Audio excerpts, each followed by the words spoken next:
और ये लोग हमें क्या बताते हैं कि अगर खिलजी नहीं आते, अब्दाली नहीं आते, शेरशाह सूरी नहीं आते, अकबर नहीं आते, तो हम कबीलों में रह रहे होते, हम पत्ते लपेट के आग जला के नाच रहे होते। इन मूर्खों को कौन बताए कि इनकी पैदाइश के हजारों वर्ष पहले मोहनजोदाड़ो हमारे यहां था, अजंता हमारे यहाँ, एलोरा हमारे यहाँ, कोणार्क हमारे यहाँ, और तुमने स्ट्रक्चर बनाना हमको सिखाया। तुम अपने समरकंद और फरगाना में टॉयलेट नहीं बनवा पाए, हमारे यहाँ ताजमहल बनवाने आए थे और ताजमहल बनवा दिया। चलो ठीक है भाई, बनवा दिया। अब हमें जबरदस्ती वो बाएं हाथ से लिखे हुए इतिहास हमें ये बताने की कोशिश कर रहे हैं कि भाई ये तो मोहब्बत की निशानी है। अच्छा, ये मोहब्बत की निशानी है? ये समंदर, ये जमुना का किनारा, ये महल, ये मुनक्कश दरो दीवार, ये मेहराब, ये ताक, एक शहंशाह ने दौलत का सहारा लेकर हम गरीबों की मोहब्बत का उड़ाया है मजाक, ये मोहब्बत की निशानी है। और अगर ये मोहब्बत की निशानी है तो चित्तौड़ क्या है, जहां हमारी मां रानी पद्मिनी अपने पति राजा रतन सिंह के वियोग में जलती हुई चिता में कूद गई, लेकिन अलाउद्दीन खिलजी को अपने आंचल का एक तार नहीं छूने दिया। प्रेम की निशानी चाहिए, प्रेम की निशानी जानना है, वो पुल देखिए जो हमारे भगवान श्री राम ने अपनी प्राण प्रिया पत्नी सीता को रावण के चंगुल से छुड़ाने के लिए समंदर के सीने पे बांध दिया, वो है प्रेम की निशानी। ये हमें कहते हैं कि भाई हम आए तो हमने ये जो बड़े बड़े आर्किटेक्चरल जो स्ट्रक्चर्स बनवा दिए, डिजाइनें बनवा दी, लाल किला बनवा दिया, ये बनवा दिया, वो बनवा दिया, कुछ कहीं से चीख हुई। वैसे ये चीख कहीं से हो भी रही होगी, ये बात भी सही है।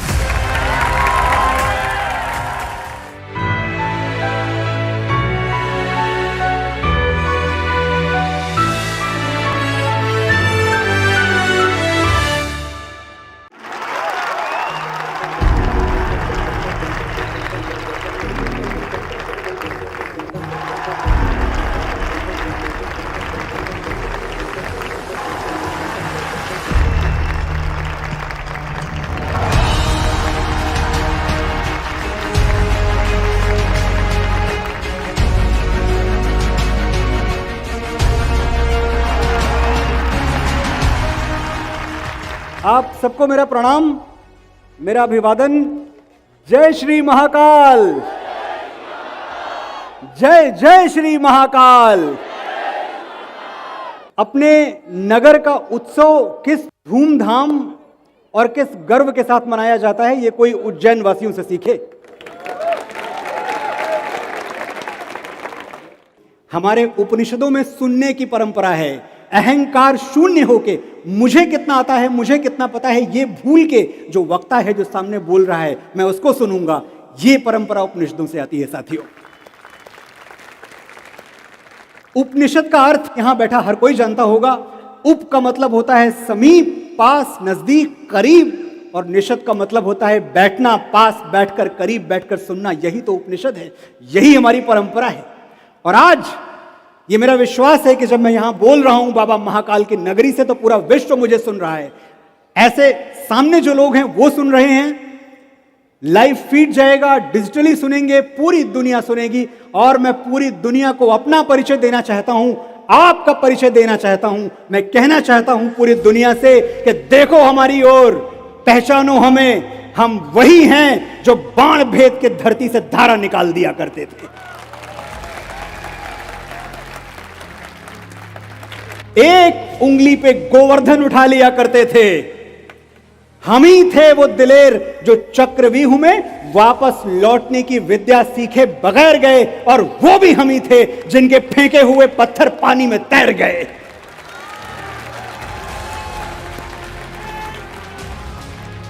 हम मारना भी जानते हैं और बचाना भी। हमने दुश्मन के लिए फाइटर जेट्स बनाए, संगीन बनाई, और जब जिंदगी की सांस टूटने लगी तो हम ही ने वैक्सीन बनाई।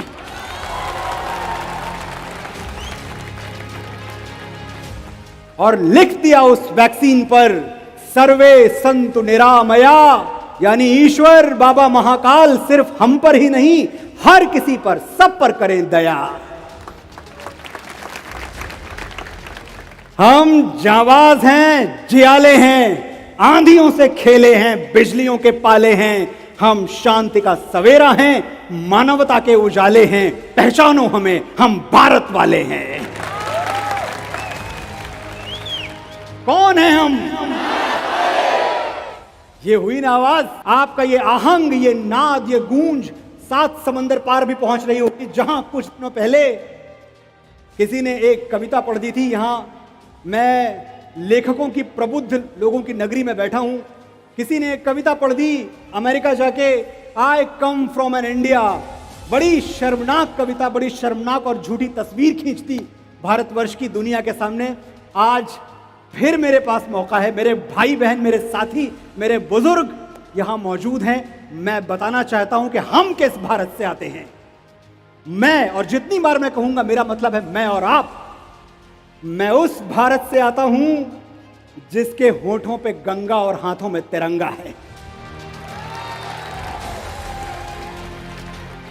मैं उस भारत से आता हूं जिसके होठों पे गंगा और हाथों में तिरंगा है। मैं उस भारत से आता हूं जो कभी सत्यम शिवम सुंदरम, कभी वंदे मातरम और कभी पंजाब सिंध गुजरात मराठा द्राविड़ उत्कल बंगा है।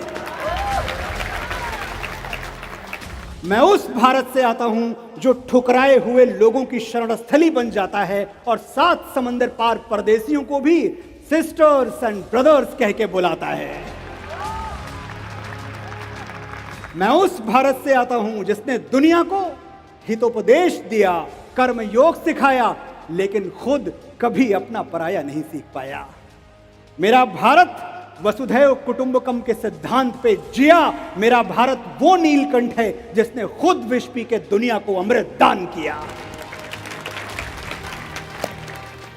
मेरा भारत कर्मण्येवाधिकारस्ते गाता है, तीनों लोगों का स्वामी होके माखन चुराता है और महाअवतार होके मां के हाथों मार खाता है। मैं गौतम के भारत से आता हूं जहां जनहित के लिए एक राजपुत्र सन्यासी हो जाता है। मैं राम के भारत से आता हूं जहां पिता की एक बात पर बेटा सिंहासन त्याग कर वनवासी हो जाता है। मैं उस भारत से आता हूं जो स्त्री को उसके स्वाभिमान से पहचानता है, एक कुंवारी मां को महासती कुंती के नाम से जानता है और 5 पतियों वाली द्रौपदी को देवी मानता है। मेरा भारत आकाश सा बलवान है, फिर भी धरती सा धैर्यवान है। मेरा भारत प्रेम का पुण्य लोक, अहिंसा का जन्म स्थान है, लेकिन स्त्री का अनादर हो जाए तो हमारा बच्चा बच्चा हनुमान है। पढ़ो हमारा इतिहास जो हमारे मस्तक पर लिखा है। एक दुशासन ने हमारी बेटी का आंचल खींच लिया, हमने 100 भाइयों की चिता जला दी। एक रावण ने हमारी मां का हरण कर लिया, हमने पूरे राक्षस कुल की लंका लगा दी। मैं उस भारत से आता हूं न कभी रुका, न झुका, न डरा है। मेरा भारत वीरता की वसुंधरा है। आज अपना परिचय इसलिए दिया क्योंकि प्रणाम करके परिचय देना हम भारतवासियों की परंपरा है। साथियों, हमारे यशस्वी पूर्व प्रधानमंत्री, भारत रत्न, कवि कुल के शिरोमणि श्री अटल बिहारी वाजपेयी, मुझे एक किस्सा याद आता है। हम बात झुकने की कर रहे हैं। इमरजेंसी के दौरान अटल जी को और आडवाणी जी को बेंगलुरु की एक जेल में बंद कर दिया गया था। वहां कुछ दिनों बाद अटल जी की तबीयत थोड़ी खराब हुई तो उनको एम्स दिल्ली भेज दिया गया स्वास्थ्य लाभ के लिए।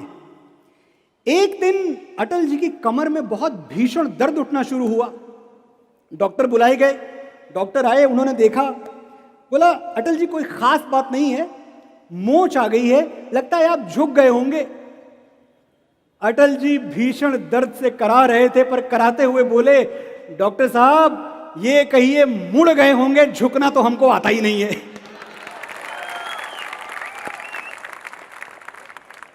और ये बात सच है साथियों, हम झुकते तो नहीं हैं। हमें कोई बड़ा मिल जाए, कोई बुजुर्ग मिल जाए, कोई सीनियर मिल जाए, अध्यापक मिल जाए, गुरु मिल जाए, हम साष्टांग की मुद्रा में लेट जाते हैं। लेकिन अगर कोई आतताई, कोई अत्याचारी अपनी तलवारों के जोर पे हमें झुकाना चाहे तो उसकी आंखों में आंखें डाल के कह देते हैं कि तेरी हैवानियत की है तो बस औकात इतनी है, बहाकर बेगुनाहों का लहू इतराना आता है। गुरूरे बेखबर ये बात तुझको कौन समझाए, वो सर झुक ही नहीं सकता जिसे कट जाना आता है।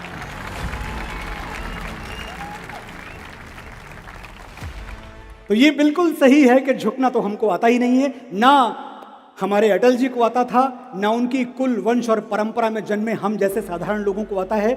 हम झुकने के लिए हमने 4 स्थान ढूंढ रखे हैं और मुझे लगता है जो मैं बताऊंगा आपके भी 4 स्थान यही है।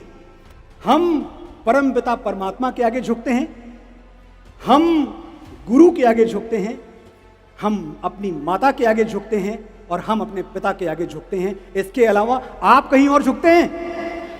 नहीं झुकते, झुकना भी नहीं चाहिए।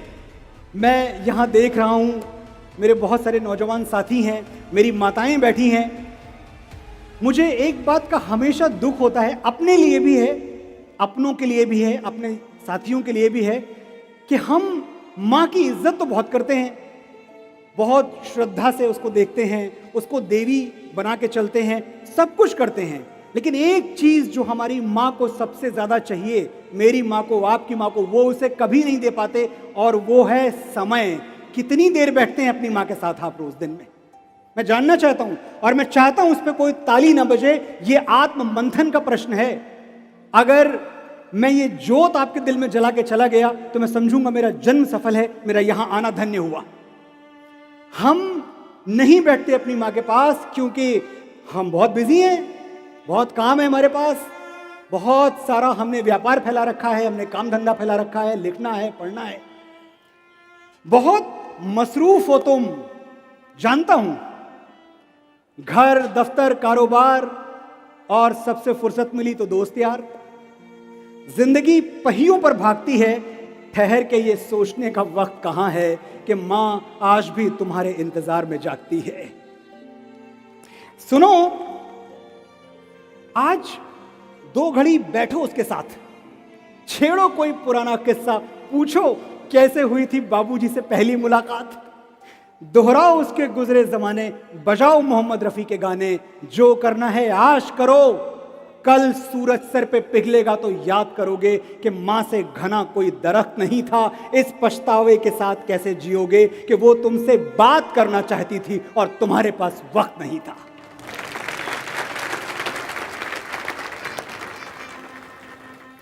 साथियों, हमारे पास किसके लिए वक्त नहीं है? उसके लिए जिसने अपनी जवानी गला दी हमें बड़ा करने में, हमारे पास उसके लिए वक्त नहीं है। हम बुरे लोग नहीं हैं, हम भटके हुए लोग नहीं हैं, बस चाहिए कि हमें कोई ये बात याद दिलाए कि माँ की अहमियत क्या है घर में। और जब मैं कहता हूं कि माँ से ज्यादा प्यार दुनिया में कोई कर नहीं सकता, तो मैं ये भावनाओं के आधार पे नहीं कह रहा, ये मैं जज्बात के आधार पे नहीं कह रहा, ये मैं किसी किताब में पढ़ के नहीं बोल रहा, मैं डेटा और नंबर्स पे बात कर रहा हूं। हिसाब लगा के देख लो, नंबर्स की बात करते हैं, हिसाब लगा के देख लो, दुनिया के हर रिश्ते में कुछ अधूरा आधा निकलेगा। एक मां का प्यार है जो दूसरों से 9 महीने ज्यादा निकलेगा।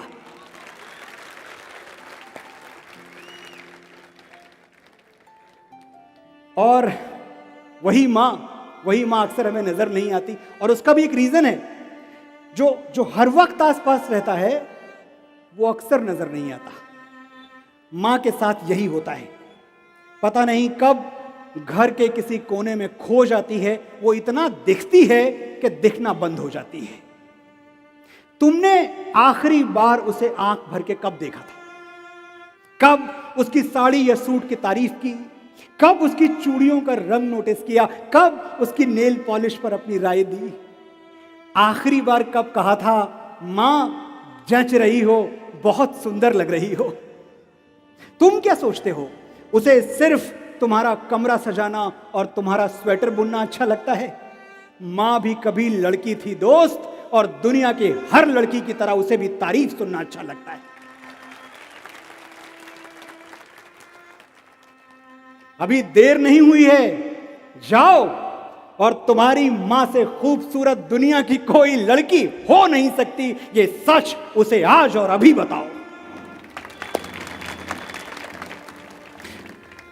और जब आप जाएं अपनी मां को ये सच बताने, तो उसको भी प्रणाम कर लीजिएगा, जिसके बलिदान, जिसकी कुर्बानियों को लिखने के लिए इतिहासों को स्याही नहीं मिली। हमारे देश में पिताओं के लिए कुछ लिखा नहीं गया, कभी उनका अभिनंदन नहीं किया गया।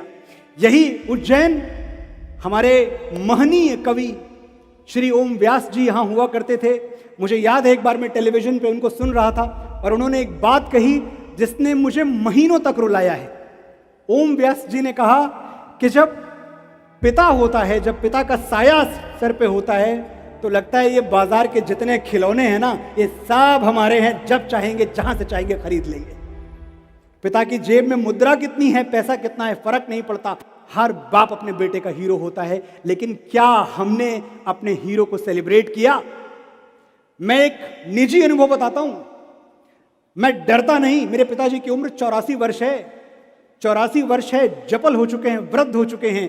उनके बगल बैठता हूं तो मुझे लगता है अब दुनिया में मेरा कोई कुछ बिगाड़ नहीं सकता, मेरा बाप मेरे बगल में बैठा हुआ है।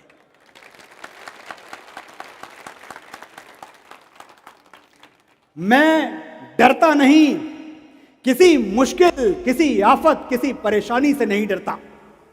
मैं जानता हूं अगर मेरा वक्त बिगड़ जाएगा, अगर मेरे पैरों में दुख का कांटा गड़ जाएगा, तो कोई है जो मेरे लिए भगवान से भी लड़ जाएगा। जब तक वो झुर्रियों भरे हाथ मेरे सर पे हैं, मेरा गुरूर जिंदा है, मेरा रुआब जिंदा है। कयामत भी आ जाए तो मेरा क्या बिगाड़ेगी, अभी मेरा बाप जिंदा है।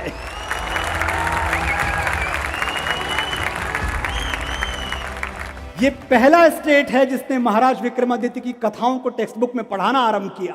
ये पहला स्टेट है जो इस बात के लिए कटिबद्ध है कि उच्च शिक्षा में, यूनिवर्सिटीज में भगवान श्री राम की कथाएं पढ़ाई जाएंगी, उच्च शिक्षा में हमें भगवत गीता का ज्ञान दिया जाएगा। मुझसे भी मंत्री जी कह रहे थे कि हमेशा, चाहे वो अदालत हो या कहीं भी हो, कहते हैं भगवत गीता पे हाथ रख के कसम खाओ, सौगंध खाओ कि जो बोलूंगा सच बोलूंगा।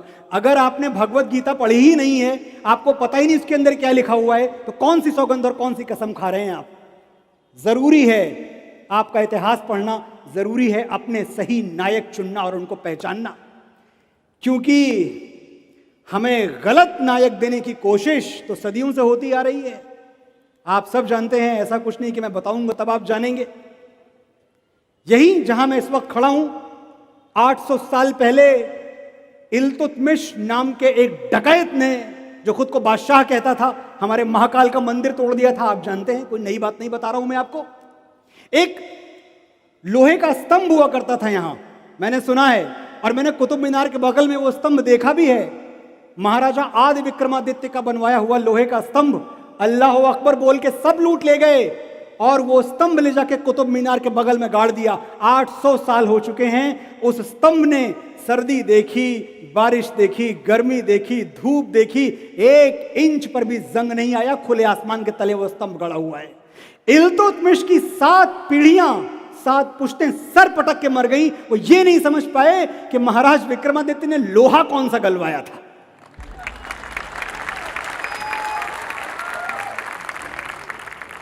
और ये लोग हमें क्या बताते हैं कि अगर खिलजी नहीं आते, अब्दाली नहीं आते, शेरशाह सूरी नहीं आते, अकबर नहीं आते, तो हम कबीलों में रह रहे होते, हम पत्ते लपेट के आग जला के नाच रहे होते। इन मूर्खों को कौन बताए कि इनकी पैदाइश के हजारों वर्ष पहले मोहनजोदाड़ो हमारे यहां था।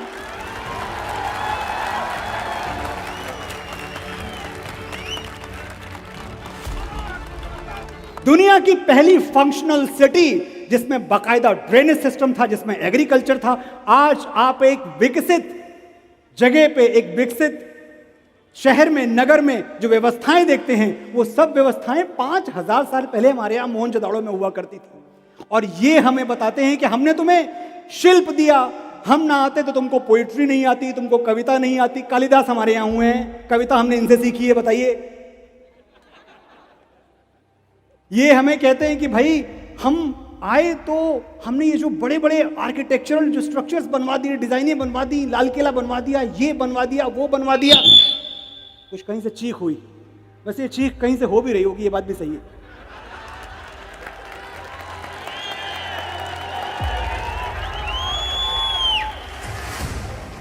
आपकी तालियां बता रही है कि भाई चुप बैठो, ये जो तुम बड़ी बड़ी बातें कर रहे हो, मुगलों अब्दालियों, हजारों वर्ष पहले तुम्हारी पैदाइश के हमारे यहां महाकाल का भव्य मंदिर बन चुका था। बना था या नहीं? चंदेल राजाओं के बनाए हुए भव्य मंदिर, जब शायद मुगलों ने 2 ईंट जोड़नी नहीं सीखी थी, तब हमारे यहां चंदेल राजाओं के बनाए हुए भव्य मंदिर थे। अजंता हमारे यहां, एलोरा हमारे यहां, कोणार्क हमारे यहां, और तुमने स्ट्रक्चर बनाना हमको सिखाया। तुम अपने समरकंद और फरगाना में टॉयलेट नहीं बनवा पाए, हमारे यहां ताजमहल बनवाने आए थे।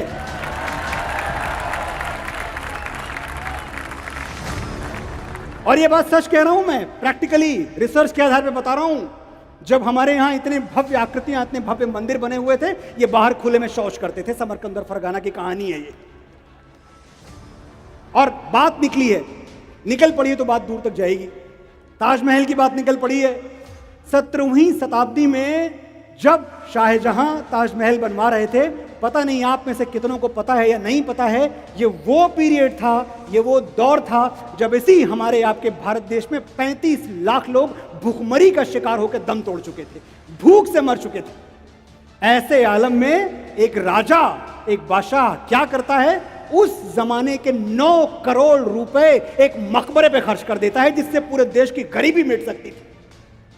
एक तरफ हमने महाराज विक्रमादित्य को देखा और एक तरफ इन लुटेरों को, इन डकैतों को देखा। यह भी हमारी बदकिस्मती।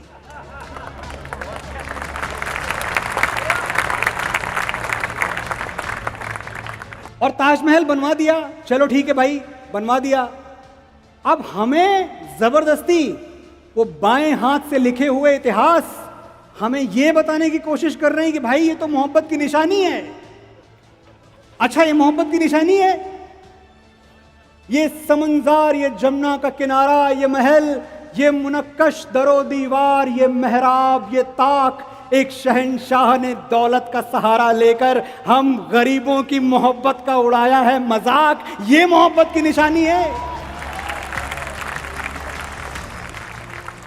और अगर ये मोहब्बत की निशानी है तो चित्तौड़ क्या है, जहां हमारी मां रानी पद्मिनी अपने पति राजा रतन सिंह के वियोग में जलती हुई चिता में कूद गई, लेकिन अलाउद्दीन खिलजी को अपने आंचल का एक तार नहीं छूने दिया।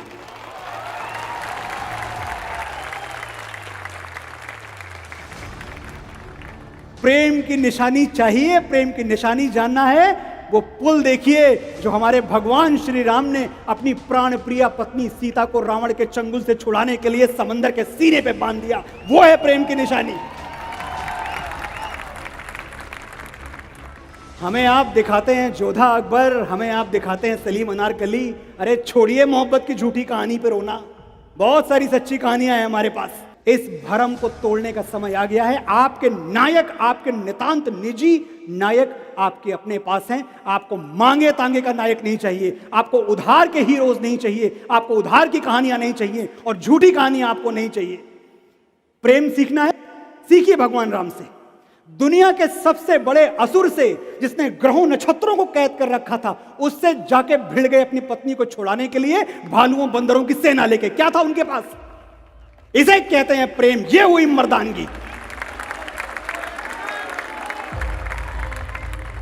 विश्वास सीखना है, मां सीता से सीखिए। वही अशोक वाटिका जहां रावण उन्हें यातनाओं पर यातनाएं दे रहा था। कम्युनिकेशन नहीं था मां सीता और राम के बीच में, पता नहीं था कि भगवान राम चल चुके हैं, आ रहे हैं या कभी नहीं आएंगे, कुछ नहीं पता था। और रावण हर दिन आके कहता, देखो मेरी ओर, मैं रावण हूं, मैंने ग्रहों नक्षत्रों को कैद कर लिया है, मैंने देवराज इंद्र को हरा दिया है। सीता, तुम्हें मेरी कैद से छुड़ाने वाला इस ब्रह्मांड में कोई नहीं है। सोचिए, मां सीता का विश्वास क्या डगमगाता नहीं होगा? क्योंकि रावण बात तो सही कह रहा था, रावण की बात में कुछ गलत नहीं था, लेकिन मां सीता आंखें मिला के कहती थी, मेरे राम मुझे लेने आएंगे रावण, देखता रह जा। यह था एक सुहागन का विश्वास। इस विश्वास की पराकाष्ठा देखिए, जब महाबली हनुमान अंगूठी लेके आते हैं और बताते हैं मां सीता को अशोक वाटिका में कि मैं दूत हूं राम का, तो एक बात और कहते हैं, सोचिएगा। वो कहते हैं मां मेरे कंधे पे बैठो, मैं आपको उड़ा के ले जाऊंगा भगवान राम के पास, मुझे कौन रोक सकता है। और बात सही भी थी। आपने कभी सोचा है कि उस दिन मां सीता हनुमान के साथ जा सकती थी, क्यों नहीं गई? क्योंकि मां सीता ने हनुमान से एक बात कही थी, हनुमान मेरे पति की चौखट से उठा के ले गया था मुझे रावण, मैं उस चौखट पे वापस तभी जाऊंगी जब मेरे पति मुझे लेने आएंगे। ये था एक सुहागन का विश्वास अपने सुहाग पर। वो यातनाएं सहती रहीं और मन ही मन राम से कहती रहीं कि राम पिया तुम्हें सिया बुलाए। प्रेम सीखिए। मैं आपसे ये बातें इसलिए कर रहा हूं कि आपको प्रेम सीखना है श्री राम से और मां सीता से। उलाहना देखिए, मेरे आपके लिए भगवान राम हैं मोहन जी, लेकिन मां सीता के लिए पति थे और पति से लड़ाई की जाती है, पति से झगड़ा किया जाता है, पति से शिकायत की जाती है। वो शिकायत करती रही कि राम पिया तुम्हें सिया बुलाए, बिरहा का दुख सहा न जाए। जिन रातों में चांद निहारा उन रातों की तुम्हें कसम है, और न बहने दो ये नैना बरसातों की तुम्हें कसम है। पूछ रही हैं बिरहन आंखें कब तोड़ोगे मेरी सलाखें, जिनसे धनुष तोड़ा था तुमने उन हाथों की तुम्हें कसम है।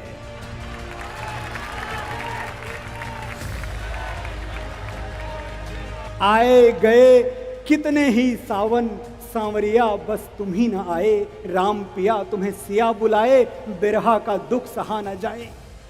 आंखें मूंदी दरस तुम्हारा, आंखें खोली तुम ही प्रकट थे।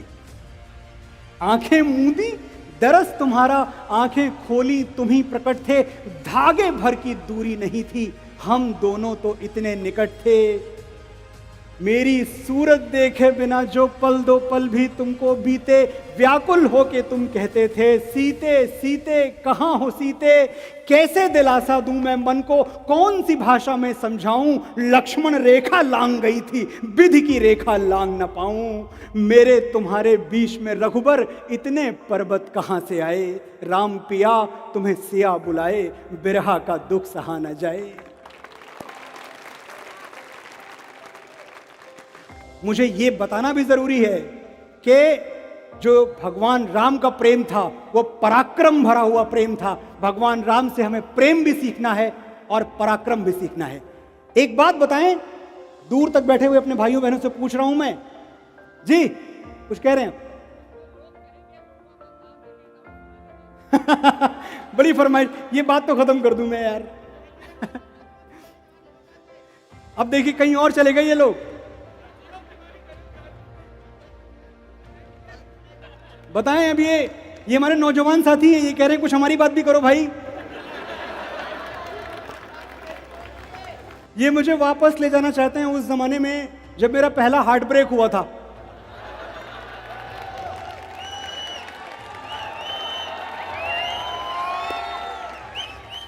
गियर शिफ्ट हो गया है मंत्री जी, मुझे क्षमा करें। अब मैं वहीं चला जाता हूं जहां ये ले जा रहे हैं। अच्छा, मैं ये बात कहते हुए अक्सर शर्म से लाल हो जाता हूं कि जो मेरा पहला हार्ट ब्रेक था वो 12वीं कक्षा में हुआ था। वो जमाना किसका था पता है आपको? चिट्ठियों का जमाना था। लेटर्स लिखे जाते थे, खत।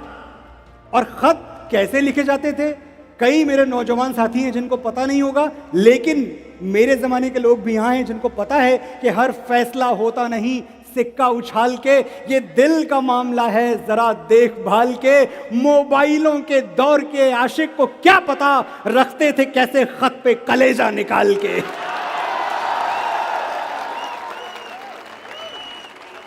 तो साथियों, हुआ यूं कि उस जमाने में मुझे किसी ने कह दिया, किसी ने कह क्या दिया कि मुझसे पूछा गया भाई लाइफ में करोगे क्या 12वीं कक्षा में, जो मेरी उस वक्त गर्लफ्रेंड थी। तो मैंने कहा मैं तो फिल्मों के गाने लिखूंगा, मैं बम्बई जाऊंगा। इस बात पे सब बड़े चिढ़ गए, ऐसा कैसे हो सकता है, फालतू की बात है, डॉक्टर बनो, इंजीनियर बनो, पढ़ने में अच्छे हो। मैंने कहा भाई झूठ तो नहीं बोलूंगा, करना वही है, लिखने गाने ही है।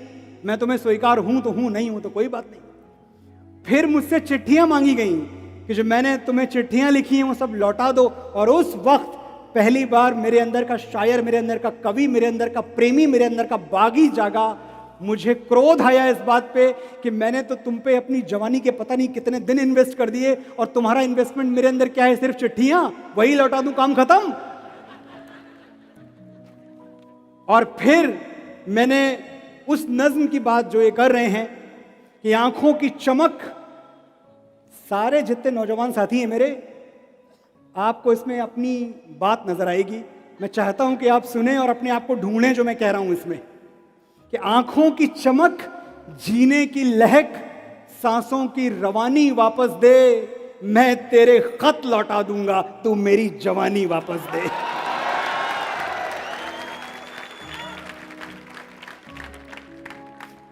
वो दिन भी कैसे दिन थे जब पलकों पे ख्वाब पिघलते थे, जब शाम ढले सूरज डूबे दिल के अंगारे जलते थे। वो धूप छांव सब खाक हुई, यादों के चेहरे पीले हैं, कल ख्वाबों की फसलें थी जहां, अब रेत के बंजर टीले हैं। आंखों के दरिया सूख गए, ला इनका पानी वापस दे, मैं तेरे खत लौटा दूंगा, तू मेरी जवानी वापस दे। दिल धड़के पर आवाज न हो, ये शर्त मुझे मंजूर नहीं। देखो मनोज, किसी को पता ना चल जाए कि मैं तुम्हारी गर्लफ्रेंड थी। दिल धड़के पर आवाज न हो, ये शर्त मुझे मंजूर नहीं, तेरे गम से बगावत कर न सकूं, मैं इतना भी मजबूर नहीं। जब जी चाहा तब प्यार किया, और जब चाहा तब रूठ गए, बस एक अंगूठी लौटा दी और सारे रिश्ते टूट गए। ला मुझको मेरे अरमानों की हर एक निशानी वापस दे, मैं तेरे खत लौटा दूंगा, तू मेरी। मेरे ख्याल से आज के लिए इतना बहुत है। एक आखिरी बात मैं कहना चाहता हूं, उसमें 3-4 मिनट मुझे और जाएगा, वो बोल लेने दो मुझे जी। हाँ, हल्दी घाटी पे 2.5 घंटे जाएंगे, शुरू करूंगा तो। विश्वास मुझे निजवाड़ी का है, राजपूत कुल प्राणी का, वो झुक सकता है वीर नहीं यदि दूध पिया छत्राणी का। महाराणा प्रताप की जय। मैं आपको आखिरी बात जो कह के जा रहा हूं वो ये है कि आप महाराणा प्रताप के वंशज हैं, आप भगवान श्री राम के वंशज हैं, आप कृष्ण के वंशज हैं, आप सरदार भगत सिंह और चंद्रशेखर आजाद के वंशज हैं। आप डरिएगा नहीं। एक माहौल ऐसा बनाया जाएगा जहां आपको बार बार ये कहा जाएगा कि डरो, डरने का समय है, डरने की जरूरत है। आप डरिएगा नहीं, अपनी वंश परंपरा याद रखिएगा, अपनी कुल परंपरा याद रखिएगा कि आप अपने ख्वाबों को मरने मत दीजिए। आपकी प्रतिभा ऐलान कर चुकी है कि आपका कोई कुछ बिगाड़ नहीं सकता। और जो लोग ये माहौल बनाते हैं, मैं उसी इंडस्ट्री से हूं और मैं जानता हूं कि वहीं लौट के जाना है, और मैं ये भी जानता हूं कि ये वीडियो आने के बाद मुझसे कई सवाल किए जाएंगे, लेकिन मैं बाबा महाकाल की नगरी में खड़ा हूं, डरना झुकना मुझे नहीं आता, जो कहना है कहूंगा मैं। ये जो बड़े लोग हैं, सो कॉल्ड तथाकथित बड़े लोग, कुछ परिवार जो मिलकर फिल्म इंडस्ट्री चलाते हैं, इनको डर क्या लगता है जानते हैं? इनको डर ये लगता है कि अगर ये उज्जैन वाले, अगर ये इंदौर वाले, जबलपुर वाले ये गाड़ी पकड़ के बंबई पहुंच गए तो इतना टैलेंट हम संभाल नहीं पाएंगे, हम लोग बेरोजगार हो जाएंगे।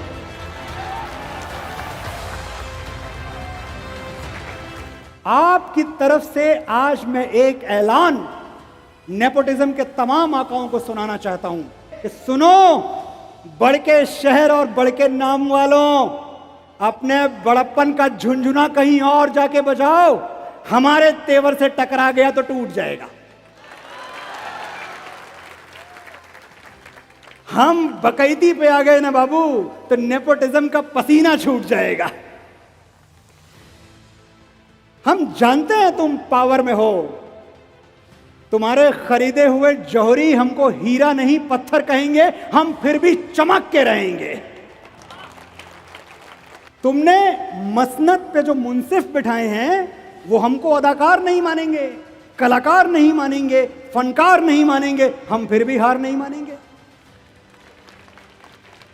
चालू डब्बे में चढ़ के बंबई आएंगे और तुम्हारे हवाई जहाज से डबल ऊंचा उड़ के दिखाएंगे। तुम्हारे हाथ में पावर है, हमारे हाथ में ताकत, दोनों का अंतर समझ लो। पावर वो कुर्सी है जो किसी की सगी नहीं हुई, चाहे कोई जिए या मरे, और ताकत वो बचपन का यार जो यारी में गर्दन कटा दे और उफ तक ना करे। तुम भी यार कमाल हो, शेर के बच्चे को चाबुक दिखाते हो, हमको सरनेम से डराते हो। जब छोटे लाल मास्टर डा से डर पढ़ा रहे थे, हम पेड़ की पुलगी पे चढ़ के आ से अमरूद खा रहे थे। उस क्लास में नहीं बैठे जहां डर का डिक्टेशन बोला गया, वो पानी नहीं पिया जिसमें छोटे बड़े का जहर घोला गया, और बाप के कंधे पे बंदूक रख के तो हमने चिड़िया तक नहीं मारी। बहुत सुन लिया तुमसे, हमारा बाप ये, हमारा बाप वो। आज हम तुमको अपना शजरा दिखाएंगे। गिनो, आज हम अपने बाप दादा परदादा सबके नाम गिनवाएंगे। पहले दद्दा का नाम नोट करो। रणबीर चौकड़ी चेतक वाले बौरा गए तो जिल्ले इलाही का खून ठंडा कर दिए।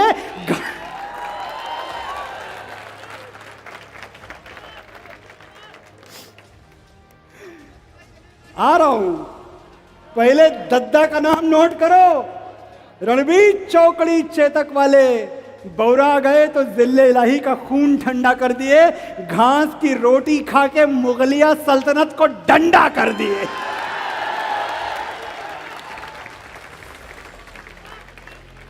भैया हमारे बड़के 14 साल जंगल जंगल जोगी की सवारी फिरती रही और सिंहासन पे उनकी खड़ाऊ राज करती रही।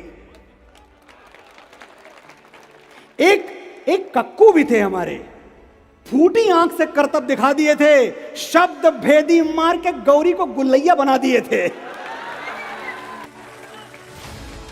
और बाबा हमारे बड़के, एक पगलेट राजा ने चुटिया खोल दी तो वैसा भड़के के गेम ऑफ थ्रोन्स खेल दिए, पूरा का पूरा मगध अकेले ठेल दिए। 4 काफी हैं कि और गिनवाएं? नोट करते करते नेपोटिज्म की स्याही खत्म हो जाएगी, हमारे बाप दादा की मचाई हुई तबाही खत्म नहीं होगी।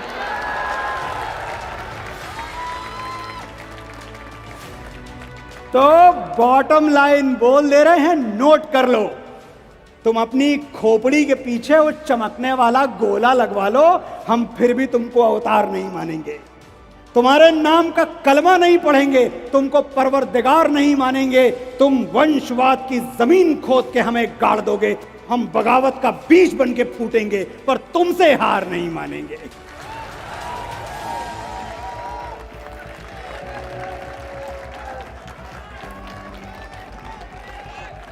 मेरा गला चला गया साथियों, बस आज के लिए।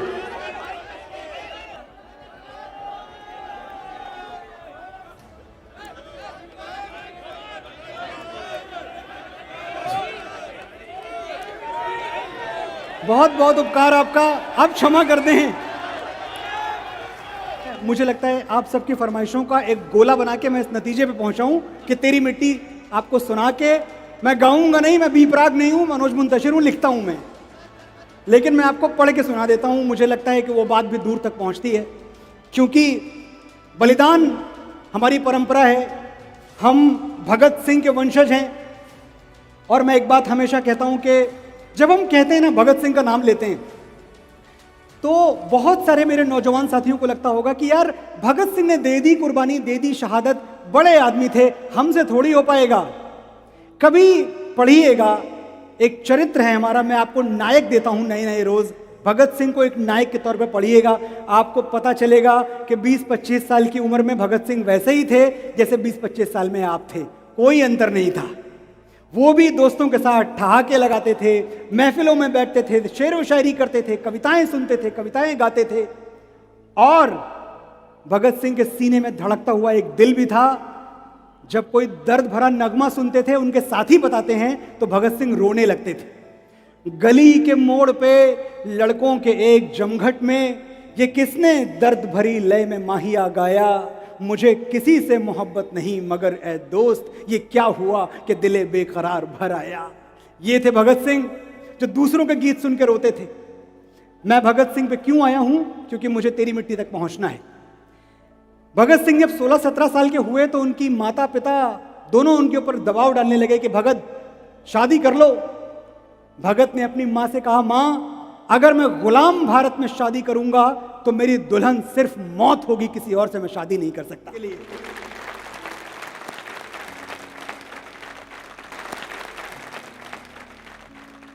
और भगत ने किया भी यही, फांसी का फंदा चूम लिया और जाते जाते अपनी मां को बस इतनी सी तसल्ली दे गए कि तू न रो मां, कि तू है भगत सिंह की मां, मर के भी लाल तेरा मरेगा नहीं, घोड़ी चढ़ के तो लाते हैं दुल्हन सभी, हंस के हर कोई फांसी चढ़ेगा नहीं।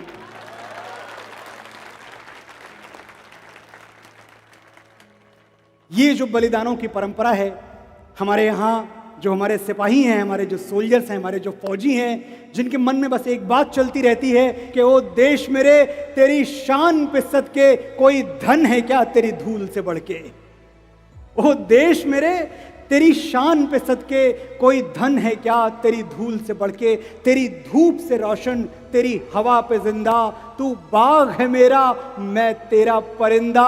ये अर्ज है दीवाने की जहां भोर सुहानी देखी, एक रोज वहीं मेरी शाम हो, कभी याद करे जो जमाना माटी पे मर मिट जाना, तो जिक्र में शामिल मेरा नाम हो।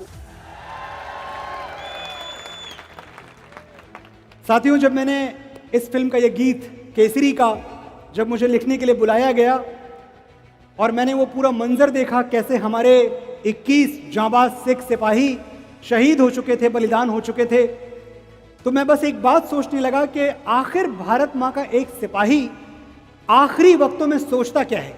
आखिर के जो 10 मिनट हैं जब प्राण शरीर का साथ छोड़ रहे हैं, तो क्या सोचता है वो? क्या उसको इस बात पर पछतावा होता है कि मैंने फौज की नौकरी क्यों कर ली? बिल्कुल नहीं। वो मुस्करा रहा होता है, वो ये सोच रहा होता है कि आखिर इस दुनिया में कितने लोगों को ये शरफ हासिल होता है कि वो अपनी मातृभूमि के लिए प्राण न्यौछावर करें। मरता तो हर कोई है। तलवारों पे सर वार दिए, अंगारों में जिस्म जलाया है, तब जाके कहीं हमने सर पे ये केसरी रंग सजाया है। ऐ मेरी जमी अफसोस नहीं जो तेरे लिए 100 दर्द सहे, महफूज रहे तेरी आन सदा, चाहे जान मेरी ये रहे ना रहे। तेरी मिट्टी में मिल जावा, गुल बन के मैं खिल जावा, इतनी सी है दिल की आरज़ू, तेरी नदियों में बह जावा, तेरे खेतों में लहरावा, इतनी सी है दिल की आरज़ू।